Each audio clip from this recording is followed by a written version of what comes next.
She was only 10 when whispers started in Napoleon's court, a child with a smile that arrested attention and sins the aristocracy would try to forget.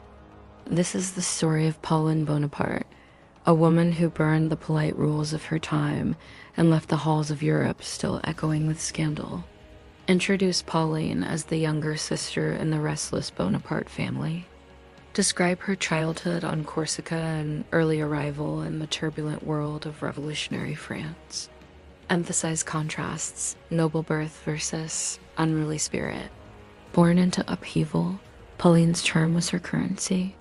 Even as a child, she had the look and the manner that turned heads in salons, more brazen than the etiquette of her class allowed.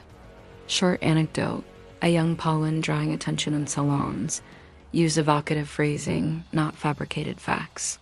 Chronicle her rise into society, marriage alliances, her relationships, and the way she used beauty and boldness like armor.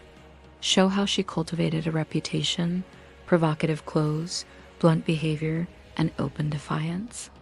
While other women hid behind embroidery and smiles, she wore rebellion like a jewel. Mention marriages, romances, referred to them as scandalous romances without inventing specifics. Describe the infamous parties and the rumor mill. Make clear the social stakes. In a court where appearance was power, Pauline weaponized scandal. Explain how her behavior exposed hypocrisy, the elite's private vices versus public respectability. Her soirees were more than entertainment, they were a challenge. The elite smiled in portraits, but behind closed doors, they followed her lead. She flaunted lovers and courted gossip. The newspapers, the salons, the corridors of power, all had a Pauline story. Introduced the darker turned health struggles and sexually transmitted illness as a historical reality she faced. Be careful. Treat medical details respectfully and without prurience.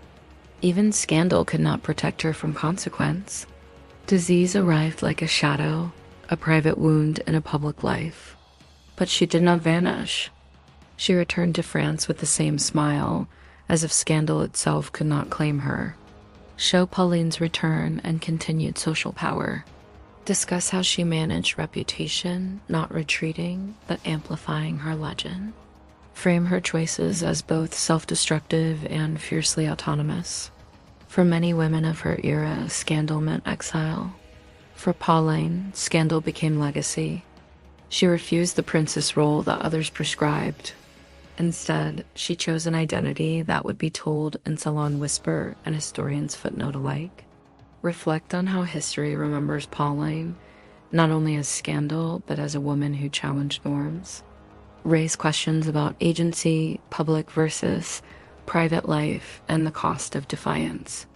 Today, we see her as more than gossip. She is a study in contradiction, audacity and vulnerability, rebellion and spectacle. She wanted to be remembered, and she was. Not as a perfect princess, but as a woman who dared to live loudly. Pauline's life forces us to ask, whose story do we write when we tell history? The princes or the women who made them human? If you love this journey into scandal and courage, subscribe and watch more, because every empire has its echoes.